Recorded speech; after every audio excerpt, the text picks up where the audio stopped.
In 1794, at age 48, Jacques-Louis David, the neoclassical painter, painted his self-portrait while in prison for supporting Robespierre and the Reign of Terror.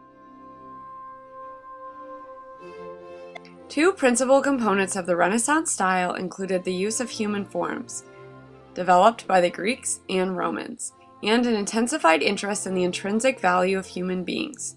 The Renaissance humanism may be seen as a philosophy that relied upon a collection of scholastic Greek and Roman teachings by Plato, Aristotle, Homer, Plutarch, and Livy, among others. Among the renowned artists of the Renaissance include Leonardo da Vinci, Caravaggio, Michelangelo, Titian, Raphael, and John Bologna. Just as the Renaissance artists and artisans has adopted classicism, beginning in the 18th century, artists and sculptors adopted styles used by the artists of the Renaissance. The 18th century's reappreciation of classicism, as depicted in painting, sculpture, and architecture, is generally referred to as the neoclassical movement. The neoclassical movement was catalyzed by Roque Joaquin de Alcubierre's excavation of the Roman city Herculaneum in 1738 and Pompeii in 1748. The publication of the Antiquities of Herculaneum in 1770 elaborately showcased detailed Roman art and artifacts found in the excavation, and despite its limited circulation, provided a large interest in all things Roman throughout Europe. Motifs from Herculaneum began to appear on stylish furnishings including decorative wall paintings, tripod tables, perfume burners, and teacups. The aristocrats of Europe began collecting such stylish furnishings and classical-themed artwork after their undertaking of the Grand Tour to Venice, Florence, and Rome. The neoclassical movement occurred during the Age of Enlightenment. The Age of Enlightenment is the period in which enlightened social and scientific thought relied upon rational, empirical, human thinking, vis-a-vis doctrines of religious faith, superstition, and mythology. The philosophers, artists, and writers of the Age of Enlightenment's neoclassical movement established their works and thinking based on the ideals of the Roman Republic. These ideals involve the notion of a government of the people, for the people, and by the people. Jacques-Louis David was among the founding members of the neoclassical movement, finding inspiration in ancient Greek and Roman art and literature. David's devotion to Roman literature and the ideals of the Roman Republic led to his involvement in the French Revolutionary movement. Born in Paris, France in 1748, Jacques-Louis David's paintings captured the spirit of life in France from the mid-18th century to the early 19th century. Jacques-Louis David began his painting career as an artist for the court of King Louis XVI. During the First French Republic, he painted propaganda art for the revolutionary government. During the reign of Napoleon, David served as Bonaparte's court painter. When the Bourbon monarchy regained power, David exiled himself to Brussels, Belgium, in sympathy with the Bonapartists. As his political alliances shifted, Jacques-Louis David remained faithful to the principles of neoclassicism, continuing to paint neoclassical-themed pieces until his death in 1825. Louis' court commissioned David to paint The Oath of Arati, a propaganda piece. Arati extolled the virtues of loyalty to the state and fealty to the king. Painted in the neoclassical style, Arati portrays Titus Livy's tale of the feud between the city-states of Rome and Alba. In the painting, three Arate brothers give oaths to their father, who represents the king and the state. David exhibited Arati at the 1785 Salon, among the most important art exhibits in Europe. Arati was well received by the public. The painting impressed Thomas Jefferson, an ambassador at large to France at the time. Jefferson wrote, "I do not feel an interest in any pencil but that of David." The painting also inspired the Jacobins, Robespierre, and Lavoisier. In 4 years, 1789, the French revolutionaries seeking to reform the French monarchy would also use Arati as a propaganda piece, this time extolling the virtues of loyalty to the French revolutionary movement. Jacques Louis David's embrace of neoclassicism marked a social and moral reaction to Rococo, a style of art which had come to represent the frivolity displayed by the French monarchy. As Jacques Louis David sensed the unrest sweeping France, his paintings began to glorify the theme of liberty and his support of the French Revolution. David sought political change that would allow artists artistic freedom and autonomy from the government.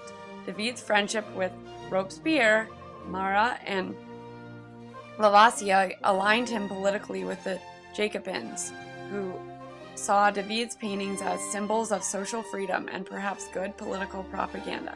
In 1789, the National Assembly of the Third Estate commissioned David to paint a commemoration of the Tennis Court Oath, an oath that the Assembly of the Common People took, asserting the political authority now derived from the people and their representatives, not King Louis XVI. However, because of conflict between rival political factions, the political climate of France radicalized, and the unity that David was commissioned to paint no longer existed. Although David finished his sketch of the Tennis Court Oath, the painting was never completed. On July 14, 1789, a French populist movement stormed the Bastille. The fall of the Bastille mobilized the revolutionary movement that eventually overthrew the monarchy.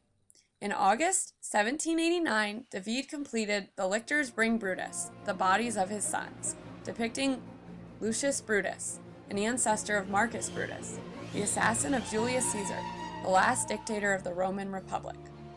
David portrays a stoic Brutus, lamenting his extraordinary sacrifice of his sons for the cause of the Republic. The monarchy, now under serious threat from the French masses, did not want to exhibit the painting, fearing further public agitation for reforms. The monarchy also did not want the exhibition of the ancestor of the most famous regicide in history. The monarchy refused to allow David's Brutus to be exhibited at the 1789 Salon. In reaction, French newspapers reported the monarchy's censorship. Press coverage aroused public outrage that forced the monarchy to allow the exhibition of Brutus. As the National Convention held its first meeting, David sat with his friends Jean-Paul Marat and Robespierre. David earned the nickname Ferocious Terrorist. During the constitutional monarchy period, Robespierre demanded for the king's execution. The National Convention held the trial of Louis XVI, and David voted for the king's death. During the Reign of Terror, close to 17,000 people were executed by the guillotine, including King Louis XVI, his queen Marie Antoinette, as well as pioneering chemist Antoine Lavoisier, a friend of Jacques Louis David. During the Reign of Terror, David sketched his friends, as well as Marie Antoinette, as they made their way to the guillotine. One of the murdered heroes of the French Revolution was Jean-Paul Marat. Upon Marat's death, the National Assembly commissioned David to memorialize him. David's painting, Death of Marat, is known as a propaganda piece, becoming one of the leading images of the French Revolution, immortalizing both Marat and David.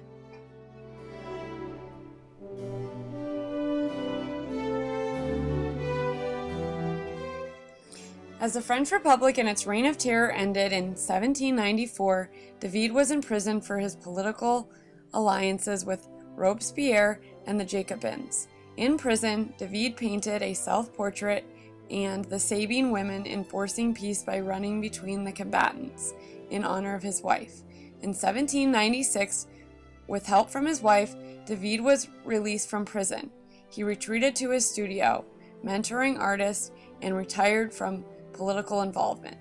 In 1797, David sketched then General Napoleon Bonaparte. After Napoleon's coup d'etat in 1799, David was commissioned to commemorate his crossing of the St. Bernard Pass.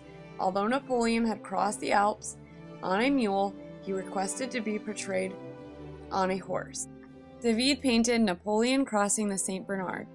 After the proclamation of the Empire in 1804, David became Napoleon's court painter.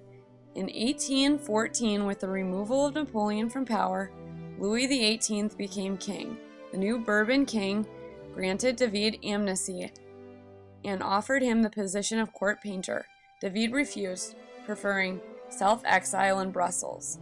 While in exile, David painted smaller-scale mythological scenes, portraits of citizens of Brussels, and other leaders who had been associated with Napoleon.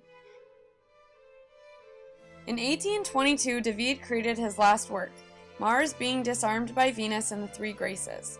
Jacques Louis David died on December 29, 1825. After his death, some of his paintings were auctioned in Paris, though they sold for little. The famous Death of Marat was exhibited in a secluded room to avoid public outrage. King Charles X refused David's burial in France for his involvement in the regicide of Louis XVI. David's body is buried in Brussels, while his heart was buried in Paris.